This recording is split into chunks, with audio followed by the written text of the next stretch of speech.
Hello, Slicey Dicers. This is Brian with another little knife review for you. Like literally, it's a little bitty knife. I don't know how long the video is going to be. The video may be long. This may be a big knife review, but the knife itself is very tiny. We have the Spyderco Manbug. And to get the usual plug out of the way, or the semi-usual plug, this is available. You can get it on White Mountain Knives. You get lots of places. But White Mountain Knives, I have a discount code, SDWMK, Slicey Dicey White Mountain Knives, easy way to remember it. 10% off anything in the store, not just this, but anything in the store.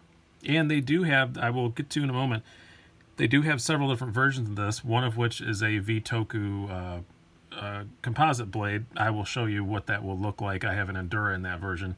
That's a sprint run, and it's still available on White Mountain Knives. So if you really like this review and you want to spend just $6 more, this is $48. You want to spend $6 more and get the, I think it's $6, $6 or $8, and get the Vitoku version, which I kind of wish I'd have done.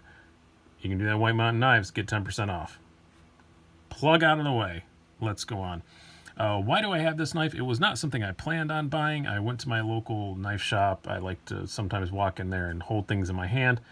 I don't always get great deals, but I don't mind supporting my local shop.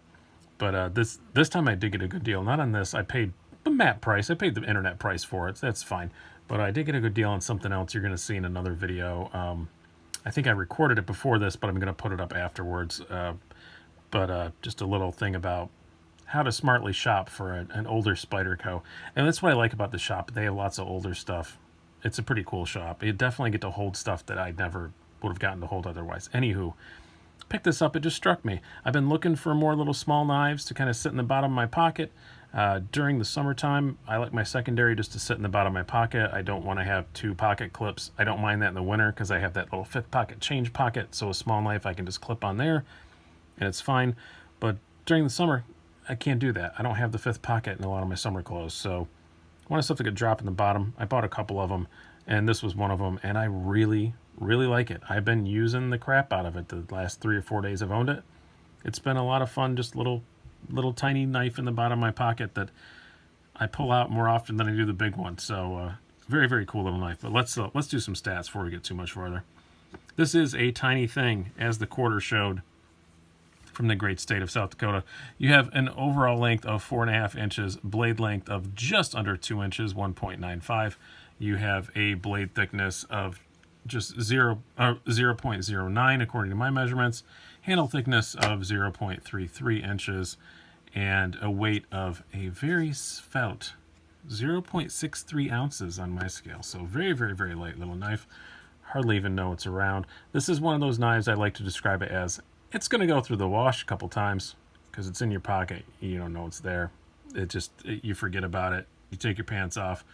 Your lovely wife or husband or whatever does your laundry for you. Doesn't know it's there. It's going to go through the wash, but it'll survive. It's VG10. It's all right. Let's do a few size comparisons. Let's compare it first up against a few other Spydercos. Spyderco does a great job with little knives. Everybody thinks about their big stuff, but they do a really good job with little stuff. The Spyderco Rhodey, another knife that's often found in the bottom, very often found in the bottom of my pocket. I love the Rhodey. It's a little slip joint, and it's just, I had the gray one. I used to have an orange one. I wound up selling that because I just always carried the gray one. It's pretty beat up. It's been used a lot, as you can see, but awesome little knife. Another little Spyderco slip joint. This is the Grasshopper. These go for about $20. I got this like a freebie thrown in from another purchase, and I really like it. It used to be on my keychain all the time, but it was getting all scratched up. So I've retired it from keychain duty because it was just getting too beat up. This may replace keychain duty. We'll get to that in a minute. It is a good keychain knife, but a little bit longer blade, as you can see. Also, pretty cool little knife from Spyderco. Excellent little box opener here. Thought about just throwing it in the, I have a little troll with an open mouth, that like sculpture thing by my front door that we put stuff in, like the keys and stuff, and this may go in there just to use as like to open letters and stuff like that. Really cool. I may do a full review on that. You guys let me know down below if you want me to do a full review on the Grasshopper. Your Cold Steel Lucky one, much smaller than that. As you can see, it's a tiny little knife. Another very small knife that's a very popular one for my bottom of the pocket carry. Much heavier, but not too much larger. This is the Black Fox Bean Gen 2. And lastly, a little tease for a video you'll see in a couple of days, probably. This is the other one I picked up when I picked this one up. This is a Spyderco Chicago, a very old one. This is the old 440C version. I think they're BD1 now. But yeah, a little bit smaller than that even. It's quite a bit smaller than that even. As you can see, tiny little thing. Let's talk more about this. The blade, Spyderco VG10. I have not been a giant fan of the Spyderco VG10, as I have said. It's not the best VG10 in the world. I think they do it a little bit soft. Other people get very angry at me when I say that, but that's been my experience. It's 24 thousandths behind the edge, which is kind of a lot for a knife this small. But you know what? It still does fine for the stuff you're going to use a knife like this for. It doesn't... When you get a knife this small, as long as it's sharp out of the box, which it is, wicked sharp, great sharpening job, perfectly even bevels, super, super good sharpening job on it. Very slicey. This is the golden, or where is this one made? Oh, this is Japan. I always forget. Duh. FRN ones are always all made in Japan. Japanese. They do a great job sharpening it. Slices through everything that you would need a knife this size to slice through. You're not going to do heavy work with this because you just freaking can't. Because you can't get enough purchase on it to really do really heavy duty stuff. So the blade is... Normally I bitch about the VG10. But on this, I think it's perfectly fine. It's as long as they're getting it at a good price, which we can argue whether or not this is a good price. We'll get to that at the end. It's perfectly fine.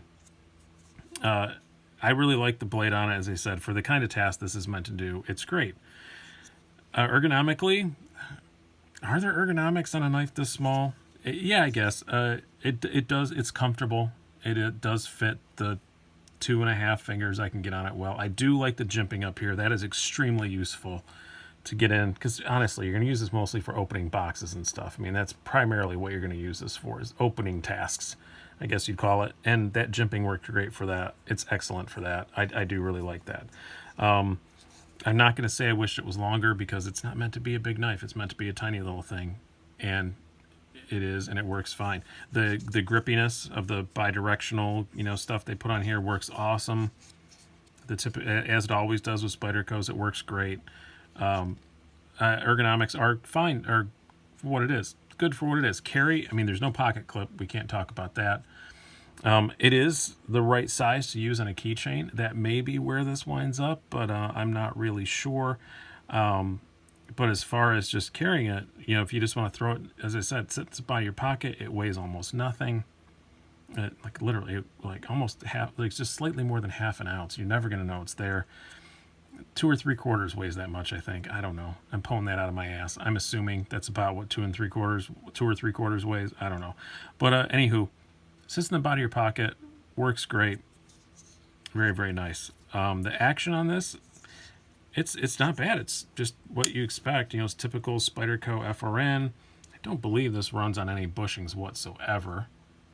I think this just is metal on plastic, but it works fine. It's actually pretty smooth. You can almost one-hand close it. Yeah, you can. And you know what? Spyderco, in your little literature it came with, you said that it's not designed for one-hand opening and that it can't be one-hand opened. You know what? Screw you, Spyderco. I can easily open it one-handed. So I'm better than whoever you have at your shop. Probably not. They probably just didn't design it for that, but it can still do it. Anyway, yeah, just a very, very cool little knife. Now, the downsides to this, as I said, is $48. And hooah, it's so tiny. It's like, is it worth the $48? I mean, a Delica 4 is $75, which I have railed on about. We'll pull it out since I have one here. I have railed on about being overpriced, and all this is less material. It's the construction's almost the same, so it's not really saving you any money there. It doesn't have a pocket clip, I guess, but I would rather see this 40, the upper 30s 40, but 48 is asking a bit much for sure. As always with these, I think the sprints are worth more. There's a ZDP 189 version. I think that was like in the mid 50s. That's pretty much gone, but you can still find it a few places. As I said, if you can find the Toku version, which is the same as what I was just carrying in my pocket, actually. It's the same as this Endura, which is gigantic compared to it. But I force patinaed the Toku on this. But it's this same composite blade.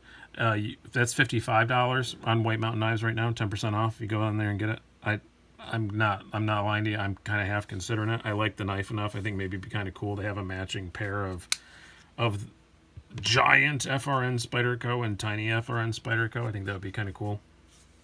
But yeah, again, same thing. I think that the sprints are maybe a bit better value. I'm not at all upset. I paid MAP on this, and I'm not at all upset about that. It's fine. I'm going to use the hell out of it. It's something I will just always have. It'll just always be sitting in a drawer somewhere, in a pocket somewhere, or whatever. And it's a great little small knife. They did a very good job with it. I wish it was cheaper, but other than that, it's very, very cool. And I think Bird does make a version that's smaller than this. I can't remember what it's called right now, or that's this size. That's much cheaper. I can't remember what that's called right now. Maybe that would be a better value. But I found with the Bird FRN models, I've been horribly disappointed in them. The Bird G10 models, I've almost universally loved. You'll see a review coming up soon of the Raven 2. I finally got my hands on one of those, and it's great. So this has been the Spyderco Manbug. Hope you guys have enjoyed this. I've been Brian. Have a good one.